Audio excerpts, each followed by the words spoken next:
सभी को राधे राधे। भगवान श्री सत्यनारायण भगवान की कथा सभी घर में होनी चाहिए। सत्यनारायण देव की कथा आप स्वयं से भी अपने घर में कर सकते हैं, स्वयं भी कर सकते हैं। संक्रांति के दिन अवश्य होनी चाहिए। सत्यनारायण भगवान की कथा जहाँ तक सायंकाल होना चाहिए और सभी बंधु बांधवों सहित होना चाहिए। प्रसाद का वितरण भी होना चाहिए। आप अपने घर में स्वयं से कैसे करें? बहुत ही सरल विधि से आप कर सकते हैं, कोई परेशानी वाली बात नहीं है। और पूर्णिमा के दिन अवश्य करें। महीने में एक दिन तो हर घर में सत्यनारायण भगवान की कथा होनी ही चाहिए। लक्ष्मी आएगी, शांति बनी रहेगी, परिवार सुखी रहेगा, भगवान विष्णु की कृपा बनी रहेगी। आपको पहले कुछ पूजन की सामग्री रख लेना है, जैसे कि कदली स्तंभ। सत्यनारायण भगवान की जो चौकी बनती है उसमें केला के स्तंभ बनाए जाते हैं, आपने देखा होगा। आम्रपल्लव यानी आम के पत्ते, आपको जो कलश होता है तो कलश में आम्रपल्लव लगाया जाता है। तो 5, 10, 11 जैसे भी आपको मिले आप आम के पत्ते आप व्यवस्था कर लीजिए। इसके पश्चात एक शुद्ध पात्र है जिसमें आप कलश स्थापित करेंगे, तो आपको एक शुद्ध पात्र चाहिए। उसके ऊपर रखने के लिए एक कटोरी और एक लोटा, चाहे तांबे का हो चाहे पीतल का हो, चल जाएगा, बस शुद्ध होना चाहिए। यज्ञोपवीतम अर्थात जनेऊ, आपको कम से कम 3 जनेऊ तो रखना है। जैसे कि एक कलश के लिए हो गया और एक हो गया भगवान श्री गणेश के लिए और एक भगवान सत्यनारायण के लिए। यदि आप घर में भगवान शिव हैं और भी देवता हैं तो आप 5 ले लीजिए। वस्त्र, अब देखिए वस्त्र में कैसे हो, आप कहेंगे वस्त्र कैसे, तो वस्त्र लड्डू गोपाल के वस्त्र होते हैं, भगवान विष्णु सबके वस्त्र होते हैं, लेकिन कोई कोई मूर्तियाँ ऐसी होती हैं जिसमें वस्त्र नहीं पहनाते बनता है, तो आपको उसकी जगह लेना है कलावा।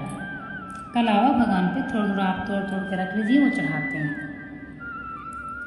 कुमकुम रखना है, अबीर रखना है, गुलाल रखना है, धूप रखना है, दीप रखना है, पुष्प रखना है, माला रखना है, तुलसी दल रखना है, नारियल रखना है, तांबूल यानी पान रखना है, सुपारी रखना है, पूंगी फल और भी फल यदि आपके पास व्यवस्था है तो आप रख सकते हैं। पंचामृत यानी कि दूध, दही, घी, मधु और शक्कर, ये चीज़ें आप पहले अलग अलग भगवान को स्नान कराना है। भगवान विष्णु को पहले दूध जल से स्नान कराएंगे, फिर भगवान को दूध से स्नान कराएंगे, फिर भगवान को आप दधी से स्नान कराएंगे, फिर भगवान को आप घृत से स्नान कराएंगे और भगवान को मधु से स्नान कराएंगे। भगवान को शर्करा स्नान किसे बोलते हैं, आप जल में थोड़ा सा चीनी घोल लेते हैं तो वो होता है शर्करा स्नान। उसी का बाद में चरण बन जाता है। दक्षिणा जैसे कि आप भगवान को पान में रख करके लौंग, बतासा सब कुछ रखेंगे, सुपारी, उसमें आपको दक्षिणा भी रखना है। आप उसके लिए आप दक्षिणा भी कुछ पैसे भी रख लीजिए। कदली, केला के फल आपको रखना है, यानी केला भी आपको रखना है। भगवान विष्णु की पूजा में केला होना चाहिए। केला है, संतरे हैं, अमरूद है, इस तरह से आम है, ये सब फल भगवान विष्णु को अत्यंत प्रिय हैं। और मिठाइयाँ, यदि आप घर में स्वयं शुद्ध मिठाइयाँ बना सकते हैं तो, नहीं तो आप मार्केट से भी अच्छी देख करके जो दुकान में हलवाइयाँ बनाते हैं उनसे आप स्पेशल बोल करके भी बनवा सकते हैं। भाई पूजा के लिए है, अच्छे से बना के हमको शुद्धता से चाहिए, वो भी बना के दे देते हैं। इसके पश्चात आपको क्या करना है, आपकी पूरी सामग्री हो गई। फिर जिस जगह पे आपको पूजन करना है उस जगह को आपको शुद्ध कर लेना है।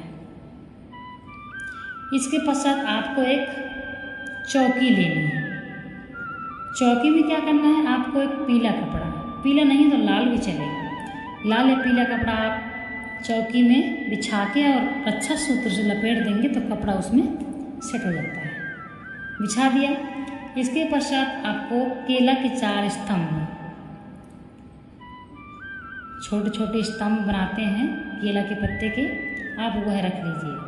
वह भी पाटा के चारों तरफ आपको बांधना है, तो उसी रक्षा सूत्र से आप बांध सकते हैं। यह बन गई सत्यनारायण भगवान की चौकी। फिर उसमें आपको चौक बनानी, स्वास्तिक बना सकते हैं आप, उसमें चौक बना सकते हैं। इस तरह से आप उसमें अष्टदल का कमल भी बना सकते हैं। और उसमें भगवान सत्यनारायण भगवान की आपको जो भी आपके पास है, मूर्ति है, चित्रपट है, उसमें आपको भगवान को आसन देना है और कलश रखना है। देखिए कलश कैसे रखना है आपको, आप स्वास्तिक बना लीजिए, गणेश पे बना करके आपको थोड़ा सा वहाँ पे धान बिछा देना है। धान बिछा करके यही याद रखना, यदि आप एकादशी के दिन आप कथा सुनते हैं तो चावल का प्रयोग बिल्कुल नहीं होना चाहिए। फिर जो आप पात्र है उसमें आप रक्षा सूत्र जो है लपेट दीजिए 3 बार 5 बार, जैसे भी आपके पास, आप लपेट करके वहाँ पे कलश स्थापन कर दीजिए, जल भर के रख दीजिए। फिर कलश की भगवान वरुण की जो पूजा होती है तो पहले आपको कलश के अंदर की पूजा करनी है, जो जल होता है उसकी आपको पूजा करनी है। जब कलश के अंदर की पूजा हो जाएगी तब आपको पूर्ण पात्र रख देना है, नारियल रखना है, दीपक को जला देना है। फिर आपको कलश के बाहर की पूजा करनी है, गौरी गणेश की पूजा करना है। कैसे पूजा करनी है, सबसे पहले आपको स्नान कराना है, स्नान के रूप में जल देना, कलश में डालना है। फिर आपको चंदन, रोली, कुमकुम, चावल, पान, सुपारी, लौंग, बतासा, सिक्का, जो मिठाइयाँ जो भी है, थोड़ी से भोग, सब कुछ आपको जल के अंदर भी छोड़ा जाता है, वो अंदर की पूजा है। और पूर्ण पात्र रख करके फिर आपको इसी तरीके से आपको कलश के बाहर की पूजा करनी है। चंदन लगाइए, सिंदूर लगाइए, कुमकुम लगाइए, रोली लगाइए, पुष्प माला अर्पित कीजिए, पान, बतासे, लौंग, मूंगी फल, दक्षिणा, ये सभी मिठाइयाँ रखिए, भगवान को आचमन कराइए। इस प्रकार से आप कलश को स्थापना अपने आप से स्वयं कर सकते हैं। हर जगह पंडित जी नहीं होते, इसलिए इस वजह से सत्यनारायण की जो कथा है वो नहीं हो पाती है। तो आप ऐसा, या फिर किसी के पास इतना सामर्थ्य नहीं है कि वो पंडित जी को बुला के घर में सुन सके, तो आप स्वयं से भी कर सकते हैं। ऐसे करके आप साधारण विधि से, और सत्यनारायण भगवान, लड्डू गोपाल जो भगवान है आपके पास, उनको भी आप स्नान कराइए, पूजन करिए, विधिवत पूजन करिए, पूर्ण शुद्ध भावना से पूजन करिए। अपने कुल देवता का ध्यान कीजिए, ग्राम देवता का ध्यान कीजिए, अपने इष्ट देवताओं का ध्यान कीजिए, अपने गुरु का ध्यान कीजिए, भगवान विष्णु की पूजा करके। सबसे पहले पृथ्वी पूजन होता है, जो हम बताना भूल गए। सबसे पहले आपको पृथ्वी पूजन करना है।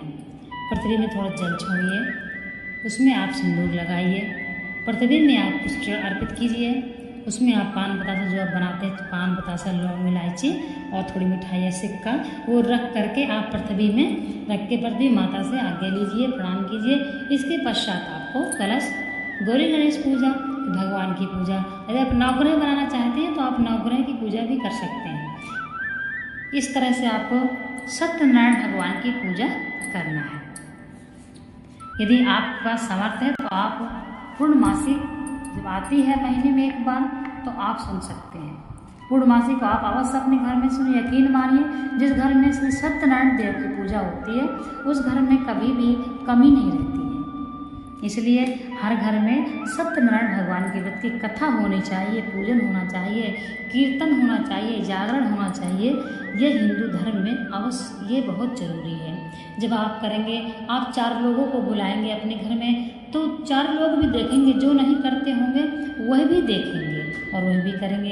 इस तरह से आप अपने धर्म के पालनकर्ता बन जाएंगे और अपने धर्म को जो कोई सम्मान देता है, जो व्यक्ति अपने धर्म का पालन करता है, सत्यनारायण भगवान उसकी सभी मनोकामनाएं पूर्ण कर देते हैं। बोलिए भक्तिवत्सल श्री सत्यनारायण भगवान की जय।